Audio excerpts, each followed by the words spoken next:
Bonjour, bonjour à ceux qui nous suivent sur Facebook. On vous retrouve donc pour ce premier plateau au sommet du digital. Nous sommes à La Clusaz où le soleil brille, la neige a arrêté de tomber et donc elle est bien présente sur les pistes. Mais nous ne sommes pas là pour parler de ça. Nous sommes là pour parler de la montagne en tant que marque. À mes côtés, bonjour messieurs. Bonjour. Olivier Paulet-Villers, bonjour. Vous êtes PDG de PVG. Oui, tout à fait. PVG, c'est un hôtelier et un restaurateur sur la Clusaz et sur Annecy, le très beau territoire où les sommets digitales ont lieu. À vos côtés, Jérôme Favre, bonjour. Vous êtes dirigeant du Grenier Alpin. Oui, bonjour. Bonjour. Donc, Grenier Alpin, mobilier, enfin, site e-commerçant spécialisé dans le mobilier, la décoration, montagne. Très typé montagne, oui. Très typé montagne. Et aussi, aujourd'hui, maintenant, place de marché, mais aussi un blog, l'Explorateur des Alpes. Donc voilà, donc vraiment très ciblé montagne, très axé montagne. On va en parler également. Et à vos côtés, Jérémy Noiret, bonjour. Vous êtes directeur général adjoint du Syndicat national des moniteurs de ski français, plus connu sous le nom de SF. Oui, c'est ça, bonjour. C'est les 17 000 moniteurs que vous retrouvez en rouge sur les pistes tout au long de l'hiver. Bien. Nous avons une mission, messieurs, qui est de savoir, au bout de 15 minutes de temps de parole, si la montagne peut être considérée comme une marque. Alors j'ai envie de vous poser la question un peu froidement comme ça. Est-ce que pour vous, on peut faire la promotion de la montagne comme on le ferait pour n'importe quelle marque commerciale ? Oui, effectivement. Je pense qu'aujourd'hui, on a effectivement plusieurs marques. Chaque destination est une marque, mais regroupée sous une enseigne qui est de la France et la destination Montagne France. Aujourd'hui, on a des entités comme France Montagne qui fédèrent ces acteurs et qui ont fait cette promotion, que ce soit en début de saison, en milieu de saison, en fin de saison. On a une opération qui se fait bien et qui se fait beaucoup ici aussi, c'est le printemps du ski. Ouais. Mais en tous les cas, on vend la destination France et la destination Montagne France. Ok. Olivier, pour vous aussi ? C'est vrai que la marque montagne est importante. Après, il y a aussi la marque territoire qui parle aussi beaucoup aux gens.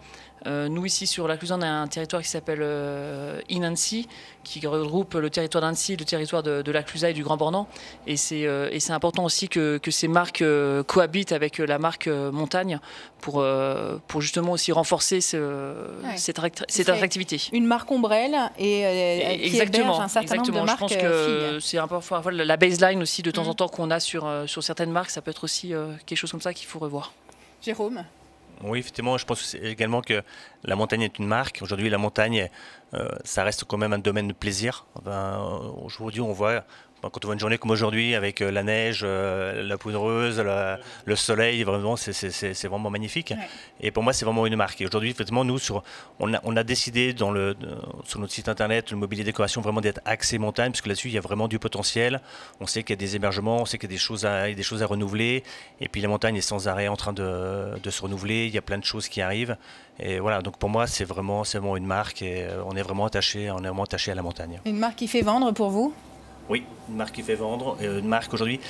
Donc, on est vraiment spécialisé montagne et décoration. Là-dessus, on est aussi tranquille parce qu'il n'y a pas non plus beaucoup d'acteurs qui viennent. Donc, on est sur notre domaine, on est vraiment spécialisé là-dessus.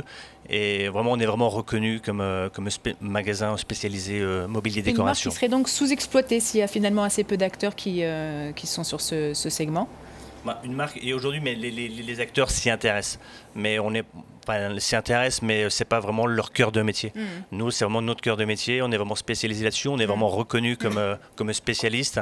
Et voilà, et on veut vraiment rester spécialiste. Donc c'est pour ça qu'on a ouvert aujourd'hui notre marketplace mobilier décoration. Donc sur notre site, vous pouvez très bien retrouver des meubles, de la décoration, mais aujourd'hui du saucisson, du vin blanc, et voilà. Tous les produits de la montagne. Tous les produits de la montagne, et pourquoi pas demain des cours de ski. La marque de la montagne, c'est aussi une marque qui a des grosses valeurs, du moins, qui véhicule des belles valeurs, les valeurs de la nature aussi, de la rencontre, parce qu'on vient souvent en montagne en famille. Ouais. Donc c'est aussi une marque qui est forte en termes de partage de valeurs, je trouve. Ouais. Et c'est important. Typiquement, vous parliez de baseline, vous parliez de France Montagne. Moi, quand j'ai lu cet intitulé de séquence, la première phrase qui a résonné dans mon esprit, c'est « La montagne, ça vous gagne ». C'était dans les années 90. Ça a été exploité sur nos écrans publicitaires pendant 17 ans, je crois. C'était jusqu'en 2007. Est-ce que, concrètement, on peut imaginer aujourd'hui faire mieux que ça, que la montagne, ça vous gagne, un truc qui au-delà d'être dans les esprits de chacun, qui a marché commercialement et qui a marqué les esprits ? Aujourd'hui, c'est vrai qu'on communique sur la montagne les bienfaits pour vous, et c'est été comme hiver, puisque c'est aujourd'hui l'objectif de promouvoir la destination, mais pas qu'en hiver. On parle beaucoup de ski, ça reste quand même la majorité, c'est à peu près 80-90% des activités des stations quand même l'hiver, mais l'été de plus en plus, au travers de différentes activités. Et aujourd'hui, quand on parlait un petit peu de la marque montagne, pour moi, ça rime aussi avec un savoir-faire local, une excellence locale. Ce sont des acteurs, un peu à l'image de la famille Paulet-Villard qui a créé cette entreprise et cette chaîne d'hôtellerie, on peut dire. Aujourd'hui, c'est ça, et c'est ce qu'on a voulu nous aussi au travers de Mon Séjour en Montagne mettre en avant, c'est fédérer ces acteurs locaux. L'objectif, il est de mettre en avant le circuit court et de faire en sorte que le client, quand il vient en montagne, il vient auprès de chacun de ces acteurs-là. Il n'a pas besoin d'un intermédiaire. Les choses. Mon Séjour en Montagne, c'est une initiative portée par l'ESF qui a lancé sa marketplace pour permettre aux Français de réserver non plus seulement leur cours de ski, mais aussi l'intégralité de leur parcours, c'est ça, donc leur hébergement, leur...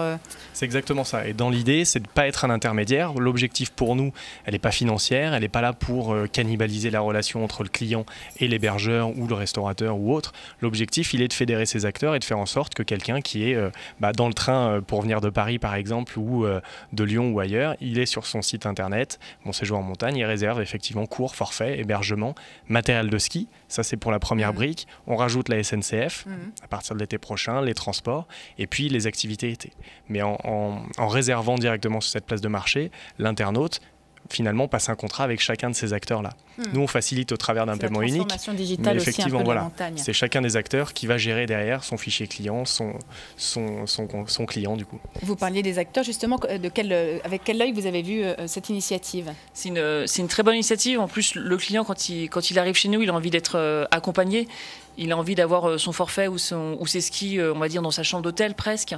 Et c'est ce qu'il vient chercher. Il veut pas s'embêter à courir à travers le village avec la circulation et les tracas qu'on peut avoir.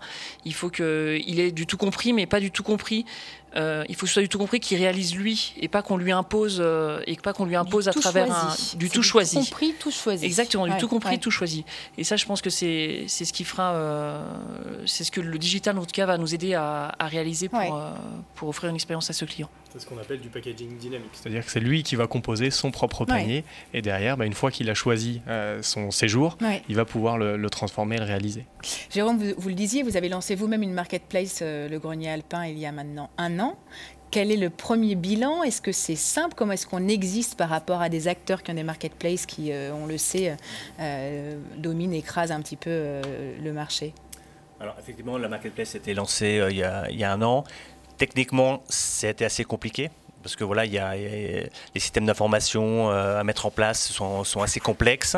Après, il a fallu fédérer. Il a fallu fédérer les gens, donc fédérer des gens qui étaient déjà qui vendaient déjà en ligne. Donc pour eux, c'était un peu plus simple, mais des gens qui ne vendaient pas en ligne. Donc pour eux, c'était un peu plus compliqué de leur expliquer un peu la mécanique. Effectivement, si aujourd'hui le fermier qui va vendre son reblochon, effectivement, il peut vendre son reblochon chez nous, mais voilà, il n'a pas forcément les outils adéquats pour mettre en ligne, parce qu'il faut qu'il remonte ses stocks, il faut qu'il fasse ses expéditions. Voilà, donc techniquement pour ces gens-là, c'est un peu plus compliqué. Après, pour les gens qui font déjà du e-commerce, c'est beaucoup plus simple. Mais voilà, après, ce qui est compliqué dans la place de marché, c'est vraiment fédérer. On aurait pu aller chercher des partenaires, on aurait pu ouvrir les partenaires vraiment beaucoup plus large, ça aurait été beaucoup plus simple, mais on a vraiment voulu ouvrir les partenaires uniquement des gens qui étaient vraiment ciblés et axés montagne. D'accord. Donc, voilà. Et justement, sur cette axe montagne, Mon Séjour en Montagne, l'ambition, elle est laquelle aujourd'hui? L'ambition, elle est à quelque part aujourd'hui de s'affirmer comme un outil de commercialisation propre à la montagne française. C'est tout l'enjeu qu'on a derrière. C'est pour ça que on parlait de France Montagne, que Atout France, que Savoie-Mont-Blanc, avec qui on a beaucoup travaillé sur cette opération, nous soutient dans cette démarche de mettre en avant le local de l'étape. Et vous parlez de la montagne. Pardon. Et vous le voyez, c'est pour ça qu'aujourd'hui je suis pas en rouge exprès, parce qu'on n'est pas là pour promouvoir l'ESF, on est là pour promouvoir la montagne. Quand demain on dit on travaille l'été et on veut fédérer les acteurs de l'été, bien évidemment, ça passe pas que par les moniteurs. Alors certains ont une double activité, mais c'est pas là l'enjeu. L'enjeu, il est montagne. Oui, on en parlait avant le plateau. C'est quand même une veste ESF, elle est quand même ciblée, elle est très jolie. Pour en revenir à la montagne française, elle a longtemps été, pour les Français, en tout cas, la destination numéro 1 pour cette activité. C'est plus forcément le cas. On voit aussi qu'il y a des offres à l'étranger qui ont les faveurs d'un certain nombre de Français. Comment est-ce que vous expliquez cette perte de vitesse? Comment est-ce que vous arrivez à l'enrayer, ou comment est-ce que vous tentez de l'enrayer? Olivier? Je ne suis pas sûre que la montagne est en perte de vitesse en France. Je ne sais pas ce que pourrait penser l'ESF, mais moi je pense au contraire que c'est un beau territoire, qu'on sait le valoriser et qu'on sait mieux le valoriser qu'avant.